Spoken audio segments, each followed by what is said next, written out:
Salut à tous, alors c'est Frédéric Delavier. Alors je vous fais une petite vidéo pour vous dire que Mandrill a fait lui aussi une petite vidéo avec Teddy, une vidéo très intéressante pour les dessinateurs et les curieux en tout genre. C'était Fred Delavier, à bientôt, salut Mandrill, salut Teddy, et paix sur terre.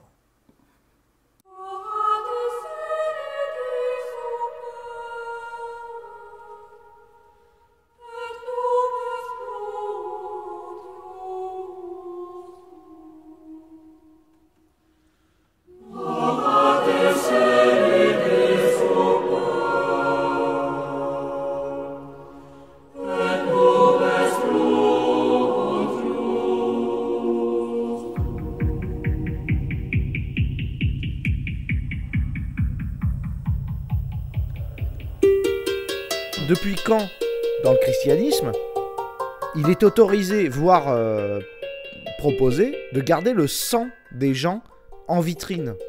C'est vrai que ça n'a aucun sens, en fait. Qu'est-ce que c'est que ces trucs? Et ils te montrent des trucs complètement délirants. Attends, c'est pire que ça, elle me dit Minou. Attends, je s'en rappelle, 2 secondes. Ils gardent le sang, soit des dents, des reliques des dents de mecs. Ah oui, c'est les reliques, ça. C'est les reliques. Et c'est interdit, voilà. Et dans la Bible, c'est interdit. Les processions, ils les exhibent. Voilà, c'est ça. Ils exhibent des dents de mort, du sang de mort, dans le Vatican.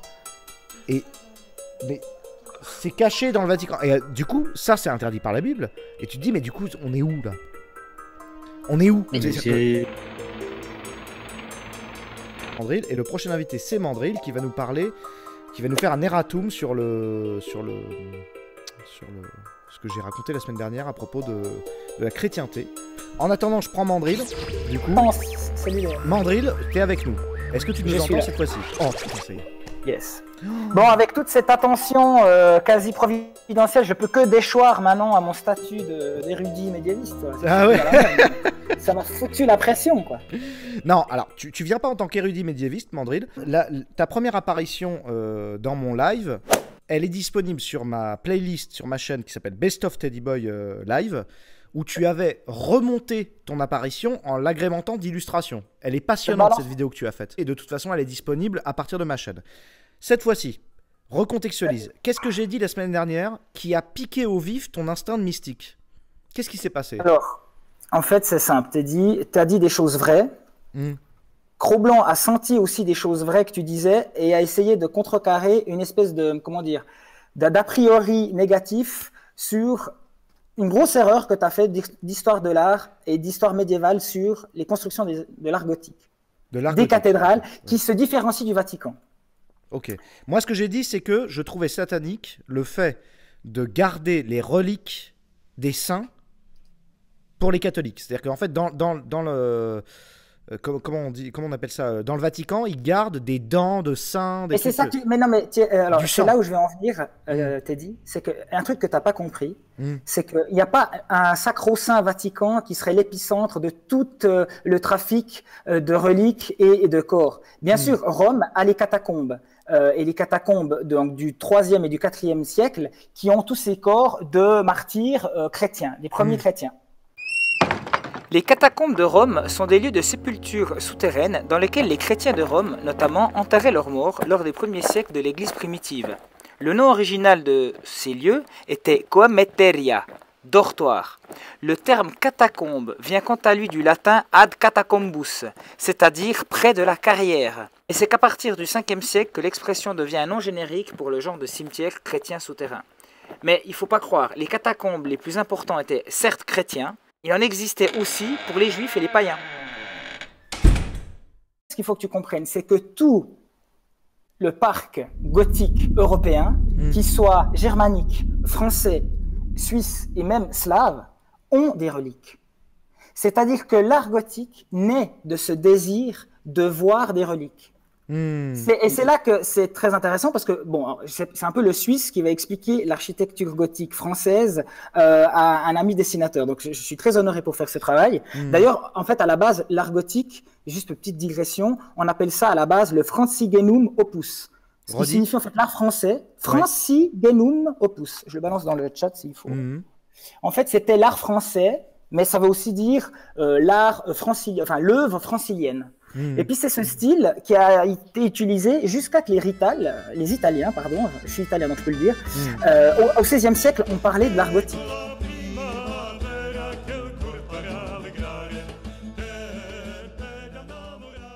Mais péjorativement, l'art gothique, c'est un terme, l'art d'égo, c'est l'art de « non, on ne veut plus faire ce truc horrible avec cette recherche de la lumière, ça c'est complètement… ça c'est pour ceux qui veulent justement… se paver dans le matérialisme. On peut situer l'art gothique, c'est quel siècle? Alors, l'art gothique débute en Île-de-France au XIIe siècle. C'est un truc de français? C'est un truc, si tu veux, il y a un mec qui a lancé le gothique, et c'est un mec, ça va te plaire, parce que il n'y a pas plus royaliste que ça, c'est l'abbé Suger. L'abbé Suger. L'abbé Suger, ouais. En fait, si tu veux, l'abbé Suger, c'est un mec d'influence qui est conseiller de Louis VII, qui va, lui, se retrouver avec une abbé, l'abbé de Saint-Denis, qui est d'ailleurs le tombeau des rois de France. Et le mec, il va se dire, bon, moi, je suis dans la merde, j'ai envie de montrer que l'architecture, c'est un symbole de puissance, et qu'il y a aussi, parce que le mec, il travaille sur les deux plans, il est dans le sacré, il est dans le profane, et c'est un initié. Donc, il va en même temps donner du panem quixotes au peuple, il va donner du pain et des jeux d'une certaine façon avec une vulgarisation du texte sacré. Comment? Il va même… Avec l'art gothique, c'est là où on voit le cul des mecs. C'est là où on sculpte le cul des mecs et des meufs à demi à poil ou pas? Non, on arrête les meufs à poil avec l'art gothique. Ça, justement, le gothique, ce que tu parles… Il y a des mecs qui s'endorment. Les mecs, j'ai choisi high level, on en a pour 30-40 minutes. Bon allez, on va dire 30. Mais par contre, là j'ai fait le choix radical avec Mandrill, on s'est téléphoné avant, c'est high level, point barre. Hein. L'abbé Suger, c'est 1881, si tu veux, 1151. Ce mec, il a une idée géniale. Ouais. Il va fracasser les murs du chœur et dans l'autel, il va mettre les reliques et il va créer en fait un déambulatoire. Et ça, toutes les cathédrales, tu as ça. D'ailleurs, les cathédrales, contrairement aux églises orthodoxes, elles ont un jubé. C'est-à-dire que tu ne peux pas accéder au chœur. C'est l'élite sacerdotale qui reste les chefs du game. D'accord. C'est eux qui…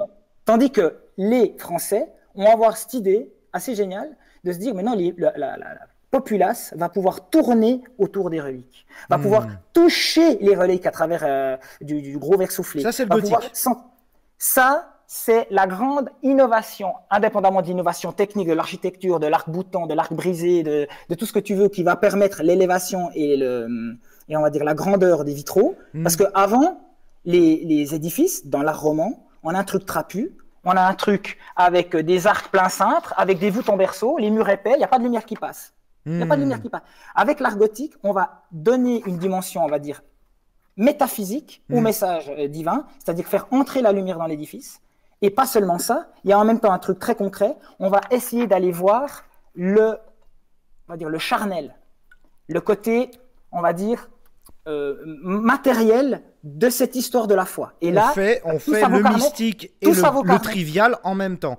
Mandrill, je te pose une réflexion immédiate, c'est que quand j'ai réuploadé la vidéo que j'ai faite avec Titou. Donc c'était une vidéo très vieille, la vidéo des 1000 abonnés. Quand la cathédrale, voilà, tout est là. Quand la cathédrale de Notre-Dame a brûlé, j'ai décidé de mettre en ligne cette vidéo que j'avais cachée avec Titou, où je montre à Titou 2-3 trucs alchimiques, mais en fait il est au courant, hein, c'est de la mise en scène de toute façon. Et il y a quelqu'un qui m'a fait un message très pertinent, mais je suis très ambivalent là-dessus, parce qu'il est quelque part c'est ton opposant.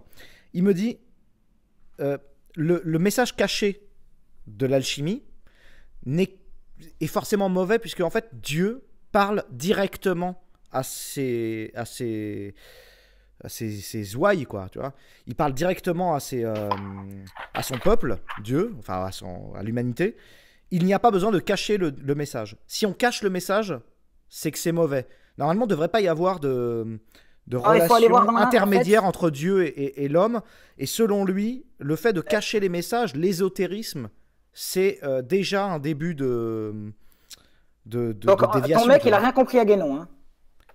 Non, mais lui, il n'est pas guénonien, du coup. Alors ça, c'est clair, c'est l'antithèse. Non, mais voilà. Mais il était très argumenté, je vous conseille d'aller voir son commentaire. Il était très argumenté, très intelligent. Mais il a un point de vue complètement opposé à ce… Moi, je sais plus, moi, je suis plus rien du tout. Mais il a complètement un point de vue opposé au tien et à celui que je portais avant. C'est selon lui, l'ésotérisme, est un problème. Alors, comment ça se fait? Quel est son point de vue? Qu'est-ce que tu en penses? Je ne sais pas quoi penser là-dessus.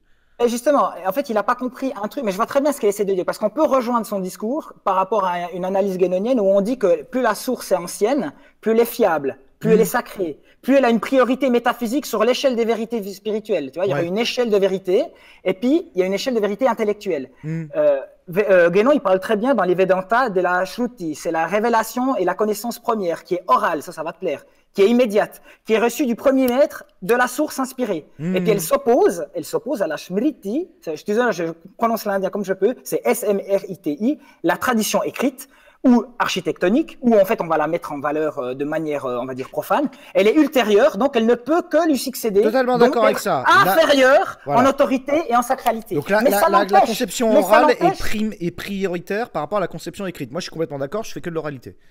Mais ok, ouais, d'accord. Mais il n'empêche que, tu vois, par exemple, quand tu arrives dans un cœur d'une église du sud de l'Italie, à Otranto, par exemple, c'est Santa Maria Annunziata, c'est tapé O-T-R-A-N-T-O. Ben, cette église, elle a été faite, c'est que, ça va plaire au gothique, d'ailleurs, c'est mes potes gothiques qui sont là, oh, c'est trop style, ces trucs, avec des crânes.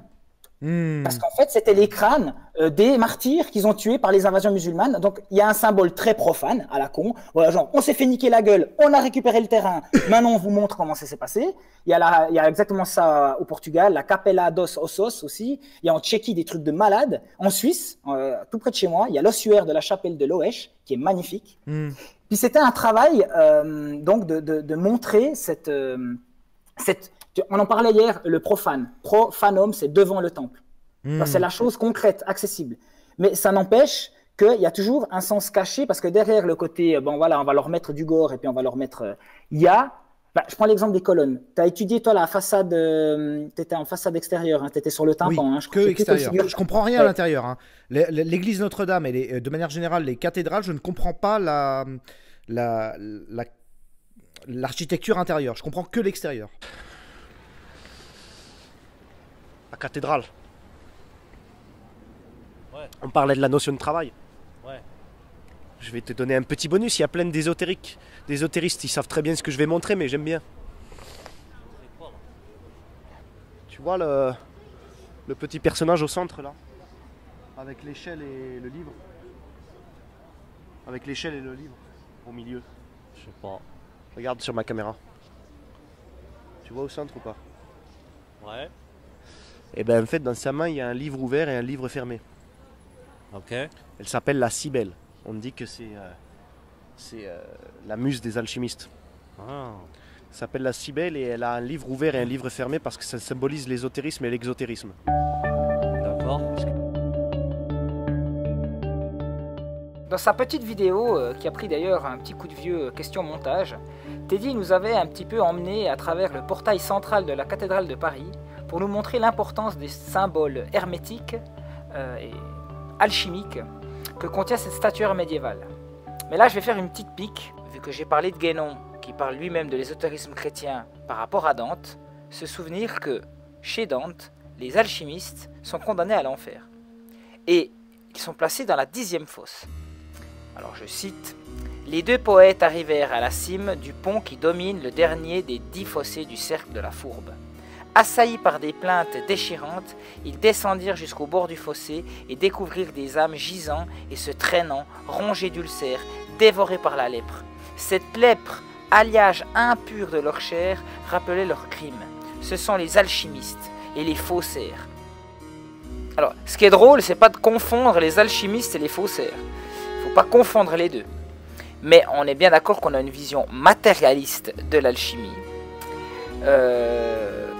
Le 8e cercle est d'ailleurs un des plus spéciaux chez Dante. Si on résume, les alchimistes sont condamnés parce qu'ils sont contre nature. Bon, il est clair que là, on ignore et on fait abstraction de l'alchimie spéculative. Donc il est clair que ce qu'il a entendu, c'est plutôt l'alchimiste en tant que dévoiement par rapport au principe divin qui lui serait ordonné et juste, et que l'alchimiste, lui, viendrait essayer de contrecarrer cet ordre. C'est un plan métaphysique. Alors que l'alchimie spéculative et, on va dire, poétique, elle, s'accorde au principe divin. Après, maintenant, c'est pas aussi simple que ça, parce que justement, l'œuvre de Dante, dans la Divine Comédie, est considérée parfaitement comme une œuvre alchimique. Large sujet, j'y reviendrai dans une prochaine vidéo. Par ça, j'ose pas regarder le chat parce que Dieu sait comme je me fais défoncer. C'est pas grave, on s'en fout. Non, il y a des gens qui vont dans ton sens, de toute façon, qui trouvent ça passionnant, donc t'en fais pas. Ok, super. C'est génial, ça me fait plaisir. Mais maintenant, je vais te faire découvrir un autre truc. Mais du coup, on finit avec cette histoire. Ouais, mais du coup, qu'est-ce qu'il n'a pas compris dans l'ésotérisme? En quoi l'ésotérisme est intéressant? En quoi l'ésotérisme a une fonction? Il y a des mecs qui ont dit c'est pour lutter contre l'église déviante. Mais il faut absolument qu'ils lisent l'ésotérisme chrétien de Dante, de Guénon. Il faut qu'ils comprennent que les choses cachées, elles sont en fait... Ce qu'il ne comprend pas, c'est que l'art médiéval, par définition, c'est une œuvre cachée et révélée à la fois. C'est crypté et manifesté. C'est le surnaturel naturel ou le surnaturel qui se manifeste par son antithèse. Et s'il est que dans la dimension exotérique, eh ben, il tombe dans le piège des catholiques qui n'ont rien compris au message vrai et qui sont tombés justement dans le trafic des reliques, qui sont tombés dans le fétichisme de la marchandise. Il y a eu un trafic mais tu n'imagines même pas le nombre de squelettes qui sont partis de Rome, qui ont alimenté toutes les églises et les chapelles et les cathédrales d'Europe. C'est un truc qui s'est passé. Vendre des squelettes quand même. Alors là, je le rejoins, mais en fait, c'est un truc de taré. En fait, on avait besoin de délimiter les frontières face aux contrées ayant succombé, si tu veux, à la prédication de la Réforme. Puis ça, c'est à partir du XVIe siècle. À partir du XVIe siècle, on va commencer à faire un truc complètement starbé. Et alors, il y a un gars, un Américain que j'aime pas du tout, parce qu'il est complètement cinglé, mais il a un style. En fait, il est génial, mais je l'aime pas parce que c'est l'Américain qui va faire du. Voilà, c'est le. Comment dire? Patrick Sébastien de l'histoire de l'art. C'est génial. J'espère qu'il n'a pas fini l'os dans le cul. C'est que de l'amour. C'est que de l'amour. C'est-à-dire qu'il parle d'un truc intéressant, puis en même temps, il relie toujours des trucs un peu cucu, parce que c'est un Américain. Il s'appelle, je mets dans le chat, Paul Koudounaris. C'est un gars de Los Angeles. Paul Koudounaris. Il est surnommé. Ouais, Koudounaris. Ah oui, Koudounaris, il y a un mec. Ouais, d'accord, on l'a vu. Il est surnommé l'Indiana Bones. Parce que. Indiana Bones, parce que c'est un mec qui a pris en photo je ne sais pas combien d'images de malades, de justement tous ces saints qu'on a parés, qu'on a mis. En fait, c'est le contraire du discours de l'humilité et puis de la, on va dire, on en parlait avant par rapport à est-ce qu'on accumule du matériel ou pas. Les gars, ils se sont retrouvés avec des reliques, avec des corps. Ils savaient même pas si c'était vraiment des saints, ça pouvait très bien être des païens ou des juifs qui avaient été foutus dans les catacombes à Rome. Ouais. Ils les ont récupérés et puis ils les ont habillés et parés. Et là, je t'envoie un article dans le chat. Okay. Et ça, c'est à partir du XVIIe siècle. Il y a eu un buzz il y a 3-4 ans, c'est comme si Instagram découvrait l'eau chaude, avec toutes ces images de squelettes, avec des bagues, des diamants, des trucs incroyables. Puis justement, par exemple, ce Paul Koudounaris, il évoque Saint Félix, qui avait été convoqué pour chasser des incendies de la ville. Et puis c'est pour ça que son sanctuaire à l'église Saint-Jean-Baptiste je prononce très mal l'allemand, mais c'est Vredenweiler.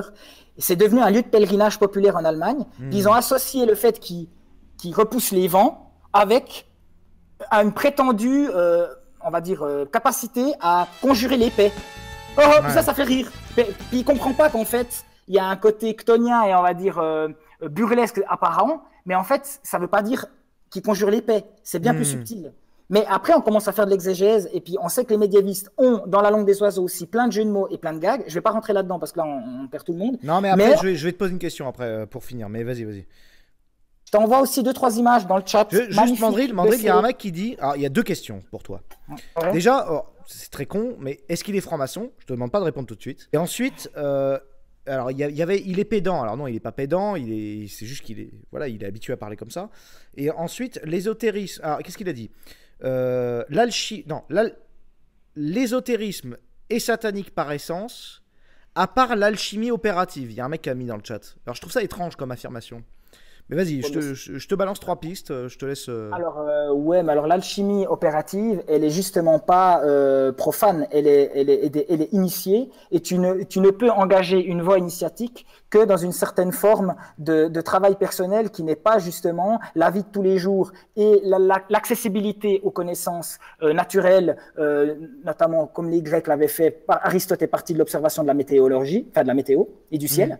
et qu'il y a une dimension cachée qui n'est pas matérialisée, qui est un travail intérieur, qui n'a rien à voir avec justement un truc où il y a un tuto ésotérisme, quoi. Enfin, un tuto gnose. Il n'y a pas de tuto gnose. Il y a un travail personnel et il y a une ascèse aussi d'une certaine façon. Et il y a un travail, c'est comme dans l'islam duodécima, c'est Dieu n'a pas créé par ajout au principe, il a plutôt enlevé et retiré en principe. Donc, en plus, ça joue bien avec notre génération. On n'est pas des gens qui devons ajouter des choses et du savoir abscon. Et on m'a fait passer pour un pédant. Je suis désolé, c'est pas du tout le but. Mais au contraire, on doit retirer. On est une génération qui devons plutôt retirer à notre principe une certaine forme de contexture pour avoir de nouveau et retrouver ce que moi j'ai pu voir dans les yeux de ma grand-mère quand elle avait une foi assez poussée et notamment catholique, quoi. Mais vu que je suis suisse, j'ai grandi dans une ville protestante et j'ai vu par rapport aux questions, est-ce qu'il est franc-mac, est-ce qu'il est catho, c'est quoi ce machin, non, les francs-mac m'ont contacté effectivement et j'ai pas du tout voulu voir ces gens. C'est chiant.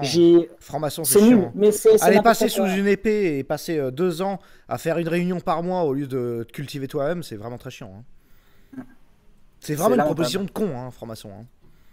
Enfin, non, après, il y a beaucoup d'anthroposophes et de gens en Suisse qui suivent Steiner, Rudolf Steiner, qui font un lien avec la permaculture. On peut refaire un lien justement avec ce qu'on parlait sur le développement d'un monde post-apocalyptique, où on va retrouver le lien avec la nature et tout ça. Là, il y a des gens vraiment très très bien. Mais pour rassurer et puis pour un petit peu casser les mauvaises langues, là, non, j'ai pas d'obédience. J'ai juré infidélité à tout parti politique, même si je suis considéré par mes potes artistes comme un putain de réac et un vieux facho. Mais c'est parce que je balance du lourd. Mais j'ai pas du tout d'église ou on parle de l'église de Jean, l'église du cœur, face à l'église de Pierre justement romaine. Et j'ai été baigné par ma position à la fois catholique et protestante de la culture chrétienne et l'histoire de l'art m'a bercé après d'un point de vue scriptural et pictural. Mais j'ai pas j'ai un respect. Pas d'obédience particulière. Mandrill, je peux passer 600 heures à dessiner une cathédrale. Il faut qu'on parte sur la conclusion maintenant, et la conclusion, je te la propose, c'est donc du coup, si je devais intégrer une notion particulière pour éviter de dire la connerie que j'ai dite, c'est-à-dire, en gros, les reliques du catholicisme sont sataniques. Qu'est-ce qu'il faut que j'intègre? Vas-y, conclue là-dessus. Donne-nous... Qu'est-ce que tu voulais dire, en fait? Les reliques, elles sont pas sataniques. C'est commencer à les pimper et puis à les rendre complètement visibles avec les trésors que l'Église accumule par les donations des pèlerins ou des fidèles, qui est con. Parce qu'en fait, ils n'ont pas compris, c'est la métaphore de la Jérusalem céleste chez Saint Jean avec l'Apocalypse. Et en fait, ils n'ont pas compris que les filles et les fils de Dieu vivront dans l'éternité, dans la ville sainte. Ils appellent ça la Jérusalem céleste. Et sa représentation sur terre, c'est la cathédrale. Donc c'est le vrai lieu spirituel, elle est dans un autre monde. Elle n'est pas. C'est pour ça que Nietzsche va gueuler parce qu'il n'a pas compris. Nietzsche, tu vois, c'est les arrière-mondes. Mais non, elle est ici et maintenant. Elle est hic et nunc, comme on dit en latin. Et puis les murs de pierre précieuse, l'or qui est baigné par la lumière divine. Cette métaphore qui a aussi, tu trouves ça dans l'Ancien Testament avec des visions carrément, on va dire, paradisiaques d'univers, d'une richesse. C'est une métaphore, mais c'est pas du tout le but d'aller foutre des martyrs avec des putains de bijoux, puis mettre des épées, et puis leur mettre des trucs en argent, en or, et même si, après, esthétiquement, c'est monstrueux. Parce que je sais pas si tu as vu les images que j'ai balancées là dans le chat, les gars, après, ça plaît, c'est baroque, c'est un peu... voilà, il y a les pauvres types geeks Tim Burtonesques qui vont trouver ça génial. Mais en fait, il faut voir un autre message. Mais bon, c'est très difficile pour moi de résumer dans un live comme ça ces notions. J'essaie de faire d'abord, de dégrossir d'un point de vue historique le concept. Et puis après, d'essayer de voir ce que ça veut dire, quoi. Ça me va. Écoute, Mandrill. Du coup, t'as mis la barre haute. Moi, je propose. Minou, elle a balancé ton Instagram, je crois, dans le chat. Minou, elle lève la main d'ailleurs. Qu'est-ce qui se passe? Il y en a qui demandent des conseils de lecture pour approfondir ce que tu dis. C'est vrai qu'on peut finir là-dessus. Pour atteindre ton niveau d'ésotérisme et de parole, de débit de parole, on lit quoi? Quelles sont les priorités? Alors, il faut lire... Un truc fondamental, je voulais en parler avec toi après. Il faut lire L'ésotérisme chrétien de Guénon. L'ésotérisme chrétien de René Guénon. Voilà. Il faut essayer d'aller faire des recherches. Je balance le lien. Il faut essayer d'aller rechercher l'homme différencié et la tradition descendante de Guénon. Donc l'homme différencié de Julius Evola. Julius Evola, l'homme différencié. Mais c'est très rare, vous allez avoir du mal à le trouver. Hein. Mais vas-y. Pour ceux qui s'intéressent vraiment à la problématique de la cathédrale, il faut lire de Roland Recht Le Croire et le Voir, qui est génial. Le Croire et le Voir de... Ouais. Roland Recht. Roland Recht. Moi, j'ai eu la chance de pouvoir faire ces séminaires. C'est un gars au Collège de France. C'est l'éminence totale, c'est le spécialiste de l'art gothique. Mais ça reste dans une lecture profane. C'est technique, c'est super intéressant, mais ça va ouvrir peut-être des... En fait, c'est intéressant toujours de faire ce battement entre une littérature classique universitaire qui est super intéressante parce qu'ils sont référents, enfin, ils font les références avec le texte, mais ils ne le font pas vibrer. Par contre, René Guénon, lui, il va justement aller chercher... Et Papousse, il y a un mec qui met dans le chat, et Papousse. Oui, Papousse, les martinistes, c'est incroyable. Il faut regarder tout ce que les martinistes ont fait là-dessus. Bon, on va se contenter de ça. Les martinistes, c'est une antithèse de la franc-maçonnerie d'ailleurs. Mandril, on va se contenter de ça et tu reviens à un prochain live et de toute façon on fait un truc. Et ce que je dis, c'est juste qu'on met ton... Il me semble qu'on met... Qu'est-ce que tu mets? Qu'est-ce que tu partages? Ton Instagram? Ah oui, la vidéo. Ouais, c'est la montre. Si les gens veulent te contacter, ils te contactent par YouTube. Ce que je vais faire de toute façon, ce que je risque de faire, c'est comme avec la vidéo que j'avais fait avec toi, je vais remonter le passage en rajoutant des bouts, en enlevant les côtés un peu chiants pédants. Je le mets dans best-of. Je suis vraiment désolé si j'ai passé pour un espèce de cuistre à la con qui veut. Aucun souci, c'est normal, c'est normal. Faut s'habituer, faut brusquer un peu. Non, mais de toute façon, les gens ils ont kiffé. Comme ça au début. En vrai, les gens ils ont kiffé. Qu'est-ce que t'as dit, Titou? Non, je dis c'est toujours un peu comme ça au début. En général, quand les intervenants ils arrivent au début, premier réflexe c'est ah vas-y dégage-le. C'est ça. Et en fait de la merde. Après petit à petit, ils commencent à écouter, ils disent ah putain en fait il y a un truc j'aime bien. Etc. Voilà c'est ça. Mandril, moi je te propose qu'on arrête là. Tu fais un montage, je le mets dans la catégorie Best of Teddy Boy Live. Donc ça sera disponible et les gens ils viennent te poser des questions. T'as pas encore 2 minutes, je vais juste balancer. Allez vas-y c'est parti. Tu sais, j'ai passé 600 heures à dessiner un Christ végétal, là, qui est la thématique de l'homme vert. Tu sais, c'est un truc super important dans l'alchimie, l'homme vert. Hein, parce que c'est justement l'œuvre au vert, enfin de l'œuvre au rouge qui mène à l'œuvre au vert.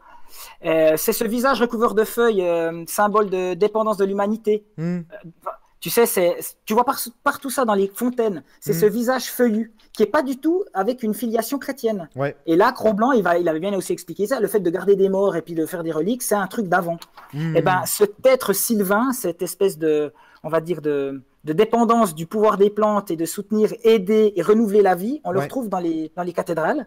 Et puis moi, j'avais dit, et les gars, mais faites une photo, faites un dessin, essayez de vous reconnecter de temps en temps à un artiste anonyme, parce que l'art sacré est anonyme. Avant la Renaissance, quand il n'y a pas de monde. Écoutez bien, parce que c'est une proposition de devoir pour la semaine prochaine. Hein. Écoutez bien ce qu'il va dire. Hein.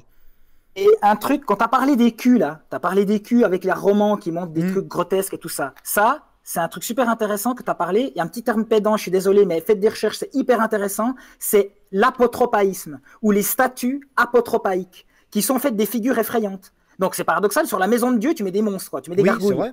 Pourquoi sur les cathédrales, il y a des monstres? Pourquoi? Mais parce que c'est comme dans la Grèce antique, il y avait les soldats de Sparte, l'armée de Sparte qui avait des casques avec des sphinx. Ou dans le panthéon grec, la déesse Athéna, elle brandit un bouclier orné de têtes de méduses.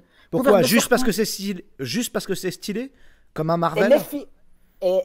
Alors, il y a bien sûr une possibilité après pour les artistes de sortir du cadre. Puis là, là, je peux m'amuser. Les gargouilles, c'était ça. C'était le défouloir artistique, grotesque, où les gars, ils caricaturaient carrément le banneret de la ville qui les cassait les couilles, puis ils se marraient. Mais c'est en fait bien pour protéger, effaroucher l'ennemi potentiel. D'accord. Si tout le monde fait une petite recherche et puis va essayer de se dire « Attends, mais comment les gars que je connais pas, qui sont certainement des gars qui ont partagé mes gènes, quoi, mes ancêtres, ils ont, eux, essayé de chercher ce truc. Et qu'est-ce qu'ils ont fait comme dessin? Et je trouve ça génial. Et d'ailleurs, je finis avec cette phrase. On parle des gargouilles. C'est une phrase de Michel Camille que je trouve géniale. Les gargouilles n'est rien qu'un corps sans âme qui crache des immondices, tout le contraire de l'ange, au corps, sans poids et sans orifice. Je trouve ça génial. C'est noté. Je méditerai dessus parce que j'ai pas compris. Mais du coup, faudra regarder en rediff. Je t'avoue que j'ai pas compris le prime abord. Est-ce que tu veux nous le répéter?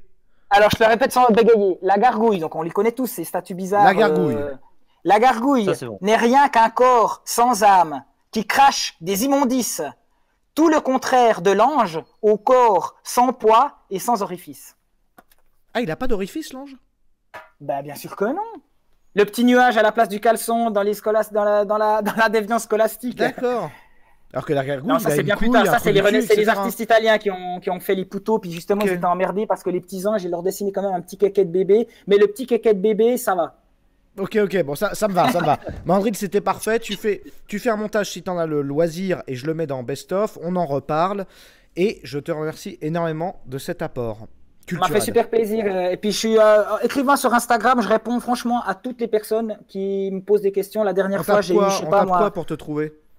Bah, tu tapes Marc Mandrill Ferrario sur Facebook ou la underscore Mandre. La Mandre. Je t'envoie le. La Mandre ou sur Instagram. Marc Mandrill sur Instagram. Je te remercie beaucoup. Ou sur Facebook. Sinon, tu ne me trouves pas Marc Mandrill. Ok, sur Facebook. Parfait. C'est noté. Je te dis à la prochaine. Merci pour tout, Teddy. À tout bientôt. À la prochaine. Peace, ciao. Ciao les mecs. Bon, j'espère que c'est bon. Vous avez compris ça, c'est le. Je trouvais, voilà, excellent intervenant, ils sont contents. Voilà, ouais, ça va. Cro-Blanc, est-ce que t'es de retour? Bien sûr. Voilà, qu'est-ce que t'en as pensé?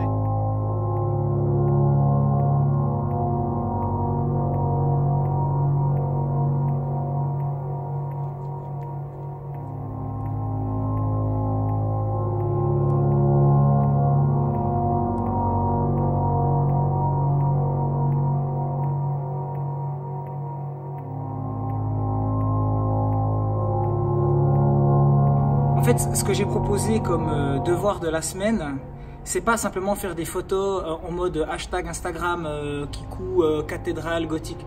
Non, c'est d'essayer de comprendre ce qu'on voit et d'essayer de voir une perspective exégétique, dialectique entre ce passé qui nous est maintenant presque abscon, inconnu, bizarre, très difficile d'interprétation, et puis d'essayer d'aller faire ses recherches. La photo, c'est un moyen technique, entre guillemets, postmoderne, qui ne va pas plaire aux guénoniens, mais qui est un moyen d'archiver dans son palais mental une action où tu prends en conscience, en considération, un artefact, un objet sculpté par les anciens et que tu essaies de comprendre une démarche exégétique, c'est-à-dire qu'est-ce qu'il a voulu dire. Et dans ce cas-là, il y a toute une recherche à la bibliothèque du coin, à l'office du tourisme peut-être de votre patelin, de votre région. Et puis à partir de ça, vous pouvez vous faire une propre exégèse. Et moi, je suis persuadé que si vous rentrez en introspection sur vous-même et sur les bâtiments qui vous entourent dans votre région, vous pouvez peut-être rencontrer, comme par hasard à ce moment-là, et puis merci les synchronicités jungiennes, un artisan, un restaurateur ou quelqu'un qui dit « Ah, tu t'intéresses à ça ?» Et puis moi, je suis sûr que ça peut engendrer, par rapport à la collapsologie qu'on parlait la dernière fois, voilà, on parlait des métiers, quelle est l'utilité qu'on peut avoir dans le corps social en étant dans une dimension, entre guillemets, eschatologique, enfin post-apocalyptique, où il y aura vraiment tout qui va changer, s'être intéressé un petit peu à comment ça marche les meneaux et puis comment ça marche... Enfin, il faudra aussi repenser ça, quoi. Et je pense que rien n'arrive par hasard. Et dans tous les cas, vous allez faire un voyage qui est gratuit. Alors bon devoir, et à vos carnets, comme disait Teddy. Un petit peu dessiner tout ça.